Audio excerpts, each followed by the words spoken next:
முல்லை பிபிசியின் செய்திகள்.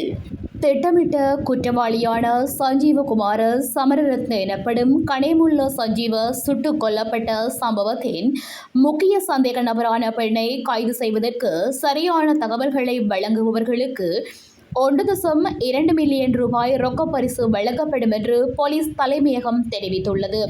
போலீஸ் ஊடக பிரிவு வெளியிட்டுள்ள அறிக்கையிலேயே இந்த விடயம் தெரிவிக்கப்பட்டுள்ளது. பிப்ரவரி 19 புதுக்கடையிலுள்ள புதுக்கடை இலக்கம் 5 நீதவான் நீதிமன்றத்திற்குள் கனேமுல்ல சஞ்சீவ என்ற ஒரு ஒழுங்கமைக்கப்பட்ட குற்றவாளி சுட்டுக் கொல்லப்பட்டார்.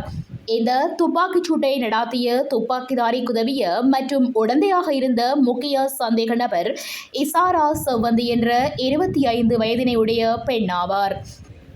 துப்பாக்கிச்சூடு நடந்த நாளிலிருந்து அவர் இருக்கும் இடம் குறித்து சரியான தகவல்கள் எதுவும் இல்லாததால் சந்தேக நபரை கைது செய்வதற்கு சரியான தகவல்களை வழங்குபவர்களுக்கு 1.2 மில்லியன் ரூபாய் ரொக்க பரிசு போலீஸ் தலைமையகம் வழங்க முடிவு செய்துள்ளது.